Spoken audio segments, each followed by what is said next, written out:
Hello students, पिछले class में हम लोग टाइप 4 तक कंप्लीट कर चुके थे। चलते हैं आगे। अब एक नया टर्म हम लोग इंट्रोड्यूस करेंगे, एंगुलर मोमेंटम।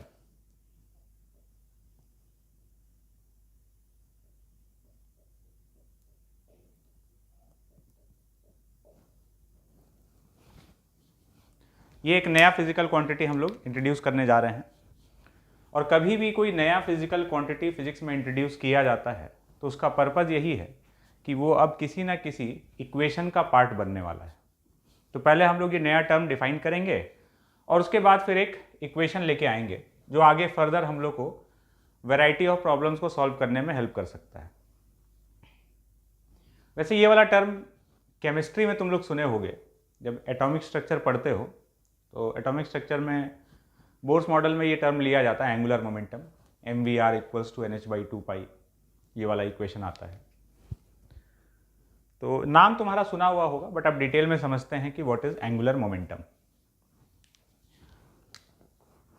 जैसे टॉर्क जब लिखते हो ना, तो टॉर्क लिखते हो R×F। तो फोर्स से जिस तरह से टॉर्क का कन्वर्जन है, उसी तरीके से लीनियर मोमेंटम से एंगुलर मोमेंटम का कन्वर्जन है। मतलब angular momentum is R×P, where P is linear momentum. तो जिस तरीके से फोर्स से टॉर्क का कन्वर्जन है, ठीक उसी प्रकार मोमेंटम से, मतलब लीनियर मोमेंटम से एंगुलर मोमेंटम का कन्वर्जन है।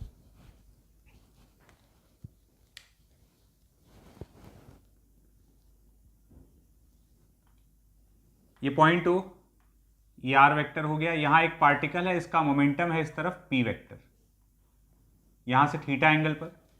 तो एंगुलर मोमेंटम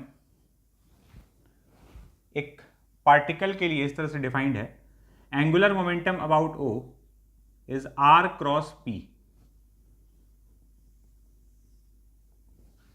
ये इसका एंगुलर मोमेंटम है। और अगर डायरेक्शन देखना है तो R×P का डायरेक्शन देख लेते हैं। R×P गया, ये इनवर्ड आ रहा है। इसका अगर मैग्नीट्यूड देखें तो ये हो जाएगा R×P×sin थीटा, और P का वैल्यू mv है, तो इसको हम लोग ऐसे लिख देते हैं mvr sin थीटा। ये हो गया इसका value, angular momentum of the particle about point O, mvr sin theta. अब इस एंगुलर मोमेंटम को हम लोग दो डिफरेंट तरीके से लिख सकते हैं। ये तरीका बिल्कुल वैसा ही है जैसा हम लोग टॉर्क लिखने में इस्तेमाल किए थे।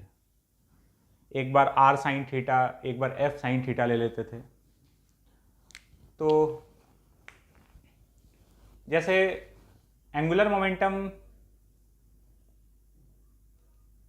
का वैल्यू आ रहा है mvr sin थीटा, तो इसको हम, एक तरीका ये है, इसको ऐसे लिख दें, L about O is mv sin theta into R, and this v sin theta is v perpendicular, m v perpendicular into r। क्या है v perpendicular? डायग्राम में देखना, ये O, इधर है पार्टिकल का वेलोसिटी, ये r वेक्टर m मास का पार्टिकल है, ये एंगल थीटा। इसके वेलोसिटी का हम लोग दो कंपोनेंट करेंगे। v cos थीटा इस तरफ आ रहा है और ये आ रहा है v sin थीटा। तो ये v sin थीटा हो गया v परपेंडिकुलर। तो r के परपेंडिकुलर जो वेलोसिटी का कंपोनेंट है उसी को हम लोग v परपेंडिकुलर बोल रहे हैं। तो हम angular momentum m into v perpendicular r करके लिख सकते हैं, या फिर इसको ऐसे भी लिखा जा सकता है कि L about O is mvr sin theta, और इस बार r sin थीटा को हम r परपेंडिकुलर बोल देंगे। मतलब ये हो जाएगा L about O is mvr perpendicular. अब ये r परपेंडिकुलर क्या है, डायग्राम में देखते हैं।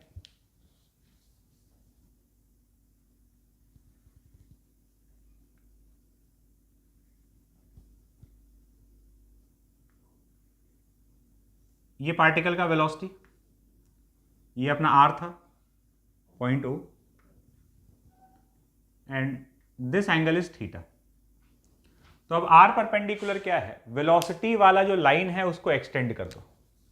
ये वेलोसिटी वाला लाइन है, इसको एक्सटेंड कर दिए। इस लाइन से इस पॉइंट का जो परपेंडिकुलर डिस्टेंस होगा, एक परपेंडिकुलर ड्रॉप किए यहां पर, ये थीटा है तो ये भी थीटा, ये r है तो ये डिस्टेंस हो जाएगा r cos थीटा, और ये वाला डिस्टेंस हो जाएगा r sin थीटा। इसी को हम लोग बोल रहे हैं r परपेंडिकुलर। तो जो वेलोसिटी वाला लाइन है, वेलोसिटी जिस डायरेक्शन में है, उस लाइन को एक्सटेंड कर दो, वहां से पॉइंट का जो परपेंडिकुलर डिस्टेंस होगा वही r परपेंडिकुलर है। तो एंगुलर मोमेंटम या तो इस तरीके से लिख सकते हैं या फिर इस तरीके से लिख सकते हैं, जो भी कन्वीनियंट हो। तो वही वो जो केमिस्ट्री में पढ़े होगे MVR लिखा रहता है, एंगुलर मोमेंटम को MVR, जिसको NH/2π के बराबर किया गया था। तो खैर इस तरह से एक पार्टिकल का एंगुलर मोमेंटम हम लोग लिख सकते हैं। इसका यूनिट क्या होगा एंगुलर मोमेंटम का, बहुत आसानी से बता सकते हैं। मोमेंटम है और यहां पर ये है लेंथ, तो मोमेंटम का यूनिट क्या होता है, देखो मोमेंटम है मास इंटू वेलोसिटी, तो केजी मीटर पर सेकेंड, ये तो मोमेंटम का यूनिट, और लेंथ का यूनिट मीटर, तो केजी मीटर स्क्वायर पर सेकेंड, ये एंगुलर मोमेंटम का यूनिट हो गया। चलते हैं आगे, एक क्वेश्चन देखते हैं इस पे।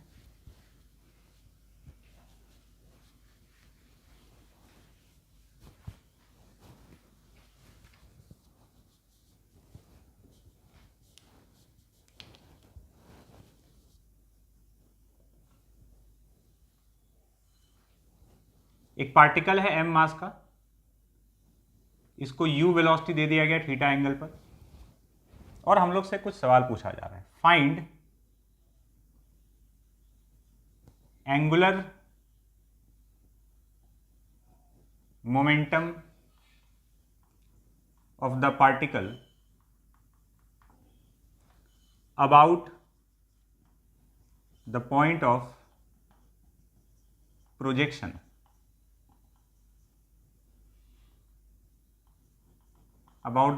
projection first at the time of landing, second at the highest point, पहला at the time of landing, second at the highest point. Solve करते हैं।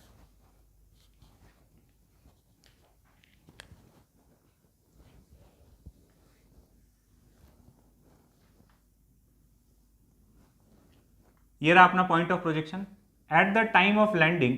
इसका स्पीड फिर से u हो चुका है और ये यहां से ठीक थीटा एंगल पे लैंड करने वाला है, जितने एंगल पे यहां से प्रोजेक्ट किया गया था।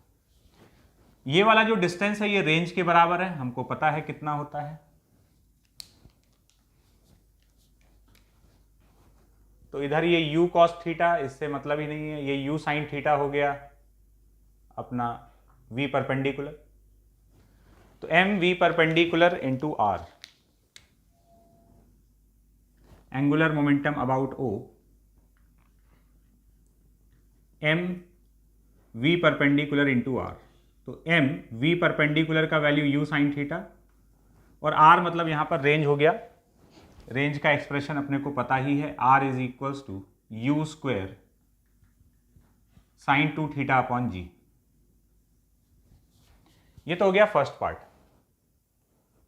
सेकेंड पार्ट देखते हैं,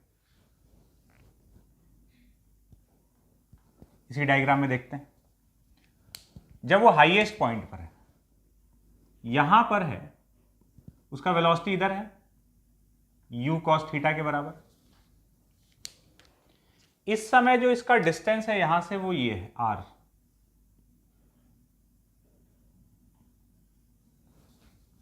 ये कितना है ये निकाला जा सकता है, ये h/2 सॉरी ये h है और ये r/2 डिस्टेंस हो जाएगा। तो छोटे r का वैल्यू हम लोग निकाल सकते हैं, r और v के बीच का एंगल भी कैलकुलेट किया जा सकता है, बट हम लोग इतना सब नहीं करने वाले हैं। देखो यहां पर ये वेलोसिटी वाला लाइन है, वेलोसिटी वाले लाइन से इस पॉइंट का जो परपेंडिकुलर डिस्टेंस है, जिसको कि हम लोग r परपेंडिकुलर बोलते हैं, वो इस केस में मैक्सिमम हाइट के बराबर है। तो सीधा सीधा हम लोग एंगुलर मोमेंटम लिखेंगे, angular momentum about o second case में जब ये हाईएस्ट पॉइंट पे है, तो अब हम लोग लिख देंगे mv इंटू आर परपेंडिकुलर। इस बार हमको r परपेंडिकुलर मालूम है, तो mv का वैल्यू है u cos थीटा और r परपेंडिकुलर का वैल्यू है h के बराबर, maximum height of the projectile. और ये मैक्सिमम हाइट का expression u square sine square theta upon 2g। तो ये अपना एंगुलर मोमेंटम का वैल्यू आ गया दोनों केसेस में। बाकी धीरे धीरे अप्लाई करते करते हम लोग प्रैक्टिस में आ जाएंगे कि एम वी परपेंडिकुलर आर या m r perpendicular into v, है ना, ये सब दिखने लग जाता है 2-4 क्वेश्चन में। कई बार ऐसा हो सकता है कि तुमको वेलोसिटी वेक्टर फॉर्म में दे दिया हो, है ना, वेलोसिटी ये सब पूरा एकदम आई cap j cap k cap में है, तो फिर सीधा आर वेक्टर भी वही सब i cap j cap k cap के फॉर्म में हो, तो सीधा वैसे लगा दो m r cross v, vector form में एंगुलर मोमेंटम लिख दो। जैसे इसी में इसी क्वेश्चन का एक थर्ड पार्ट होता, suppose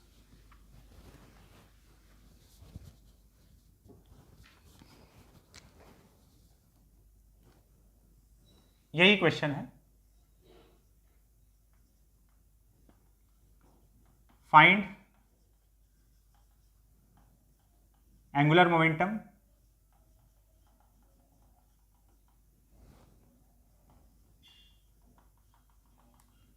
about the point of projection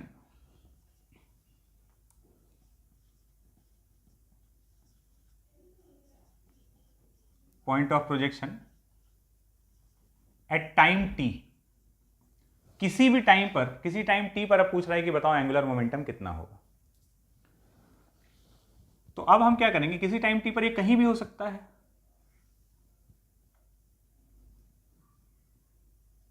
u से थीटा एंगल पे फेंका गया, किसी टाइम t पर इसका वेलोसिटी v है, यहां बना लेते हैं हम लोग।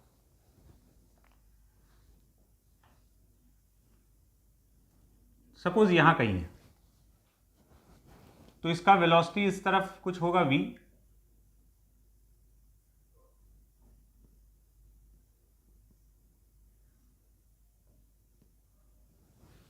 और इस समय इसका पोजीशन,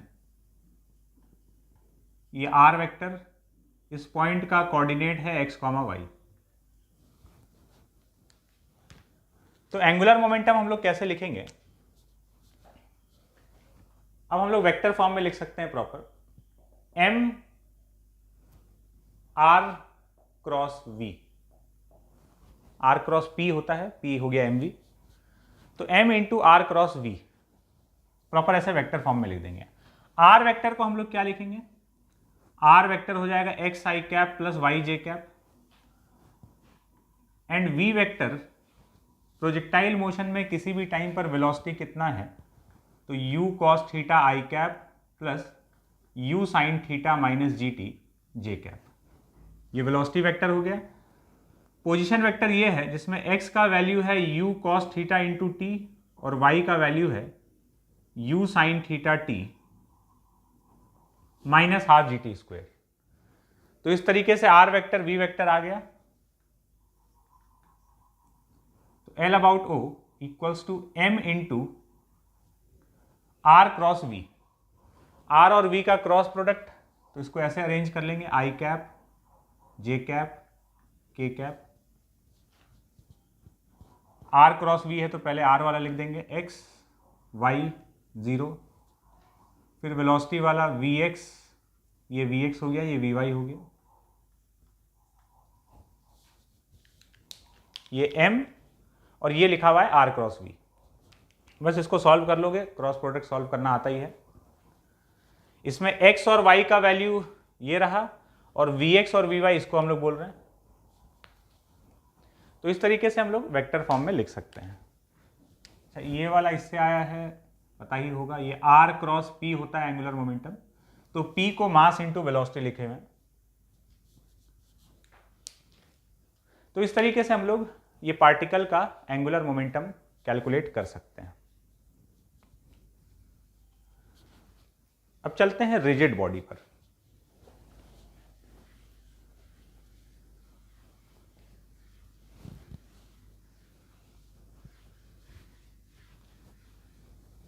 ये तो पार्टिकल का एंगुलर मोमेंटम था। अब एक रिजिड बॉडी में बहुत सारा पार्टिकल है।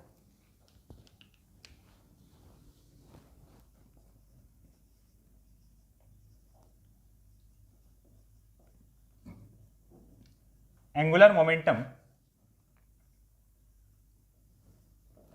Of a rigid body, rigid body का एंगुलर मोमेंटम।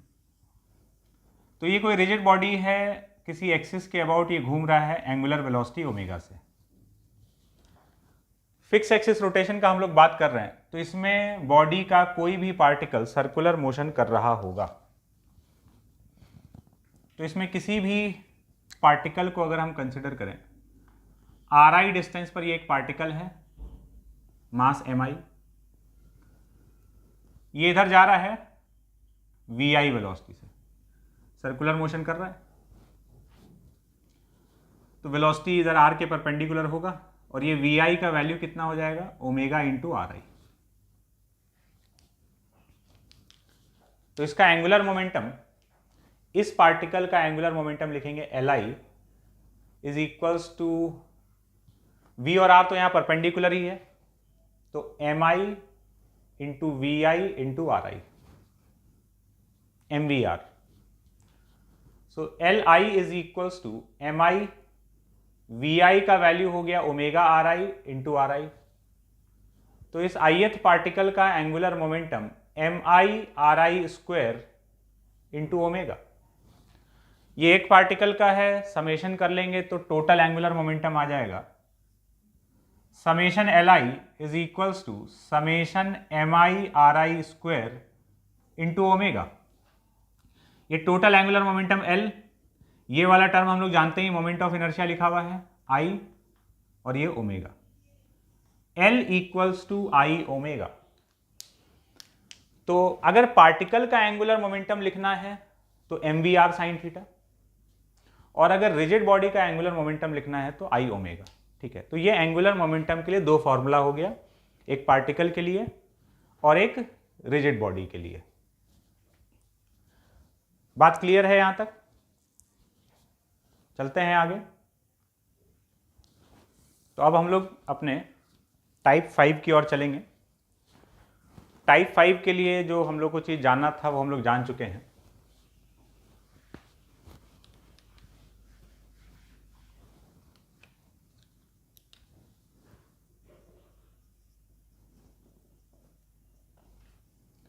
फिफ्थ टाइप है एंगुलर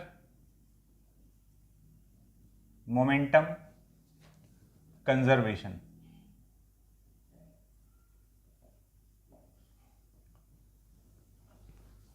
इसके पिछले चैप्टर में हम लोग लीनियर मोमेंटम कंजर्वेशन के बारे में बात किए थे। अब angular momentum conservation. Angular momentum conservation एक इक्वेशन रहने वाला है बहुत ही बढ़िया, जो हम लोग इस चैप्टर में काफ़ी यूज़ करेंगे। लेकिन पहले उसके कंडीशन के बारे में बात करते हैं। देखो, थोड़ा सा एक रिकैप मारते हैं। हम लोग को पता है कि फोर्स और लीनियर मोमेंटम ऐसे रिलेटेड है, F equals to dp by dt। फिर हम लोग बोलते हैं कि अगर बॉडी पर नेट फोर्स 0 है तो dp बाई dt 0 होगा। इसका मतलब P कांस्टेंट, मोमेंटम कांस्टेंट रहेगा, यही हो गया linear momentum conservation. P initial equals to p final, यही है LMC, लीनियर मोमेंटम कंजर्वेशन। बिल्कुल इसी के सिमिलर टॉर्क और एंगुलर मोमेंटम, जैसे फोर्स और लीनियर मोमेंटम रिलेटेड है, बिल्कुल वैसे ही टॉर्क और एंगुलर मोमेंटम रिलेटेड है।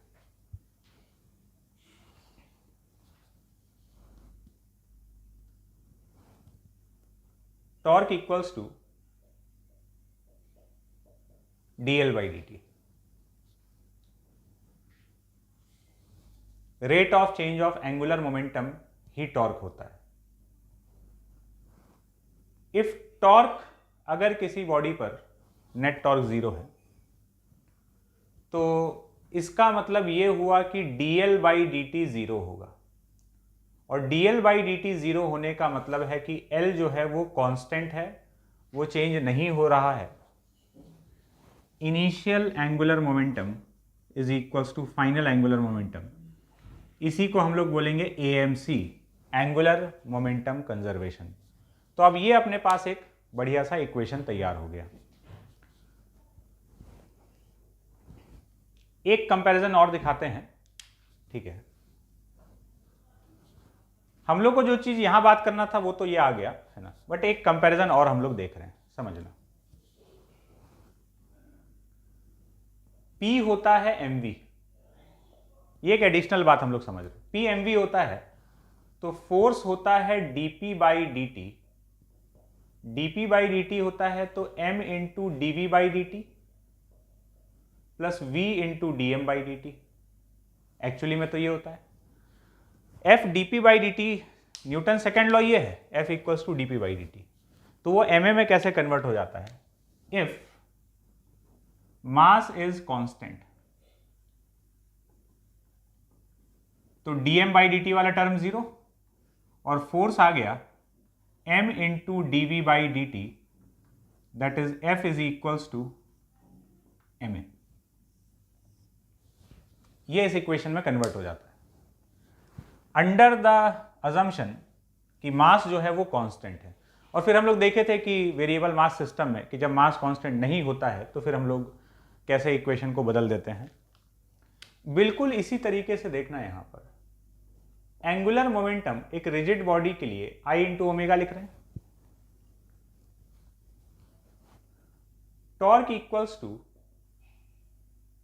dl/dt। टॉर्क का वैल्यू dl/dt है, तो इसका मतलब जब इसको डिफरेंशिएट करोगे तो I इंटू डी ओमेगा/dt प्लस ओमेगा इंटू di/dt।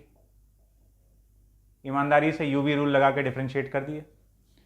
अब यहां पर एक assumption for rigid body, rigid body के लिए तो I जो है वो कांस्टेंट रहेगा, रिजिड बॉडी में एक दूसरे दो पॉइंट के बीच का गैप चेंज नहीं हो रहा है, तो I कांस्टेंट है। इसका मतलब ये हुआ कि di/dt 0, और ये वाला टर्म 0 हो गया, तो tau equals to I into d ओमेगा/dt, एंड दिस डी ओमेगा/dt इज अल्फा। तो torque equals to I alpha. और जब हम लोग इस इक्वेशन को डिराइव किए थे तो हम लोग एक कंडीशन बोल रहे थे कि ये तभी वैलिड है जब रिजिड बॉडी हो, रिजिड बॉडी के लिए ये वैलिड है। तो ये बिल्कुल जैसे फोर्स वाला कैलकुलेशन चल रहा था उसी के सिमिलर यहाँ पर टॉर्क वाला और उससे रिलेटेड कैलकुलेशन चल रहा है, ठीक है। तो हम लोग जरा लौट आते हैं इस बात पर कि भाई हम लोग को एक इक्वेशन मिल गया एंगुलर मोमेंटम कंजर्वेशन, और ये कब वैलिड होगा? जब नेट टॉर्क 0 होगा। इसको अप्लाई करके देखते हैं।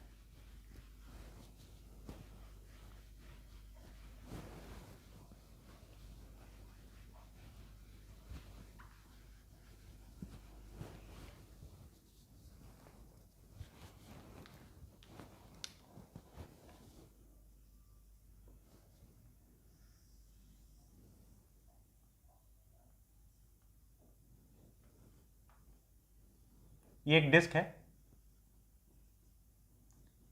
मास m रेडियस r, ये circumference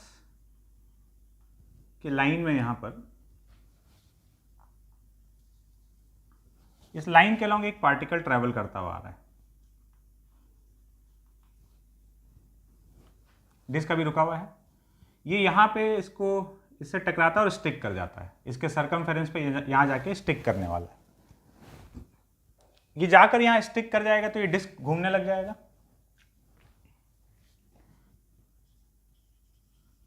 particle sticks to the circumference of the disk, find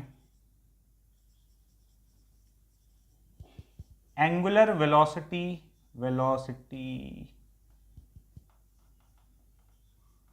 of the disk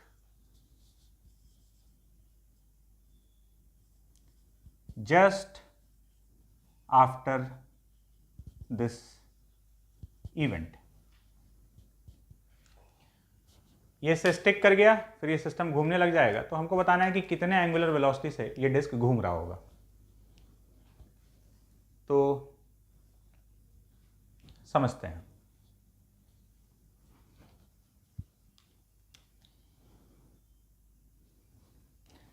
ये वाला पार्टिकल आया, इससे टकराया और स्टिक कर गया। इस प्रोसेस में पार्टिकल डिस्क पर कुछ फोर्स लगाया होगा, डिस्क पार्टिकल पर कुछ फोर्स लगाया होगा,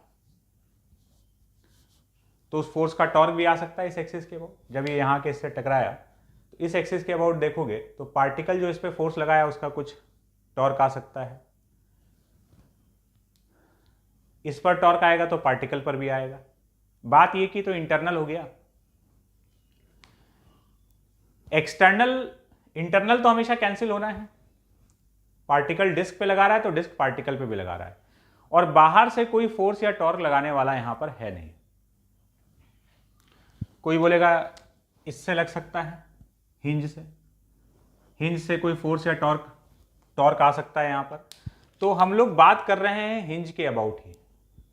अगर हिंज के अबाउट बात करें यहां पर, तो हिंज के द्वारा जो भी फोर्सेस आएगा उसका टॉर्क तो जीरो, तो एक्सटर्नली कोई टॉर्क लग नहीं सकता। तो इस पार्टिकल और डिस्क जो लगा रहा है वो एक दूसरे पे, वो तो इंटरनल हो गया। मतलब ये जो पूरा प्रोसेस हो रहा है, ये आकर इसे स्टिक कर जाएगा, तो इस प्रोसेस में कोई भी एक्सटर्नल टॉर्क मौजूद नहीं है।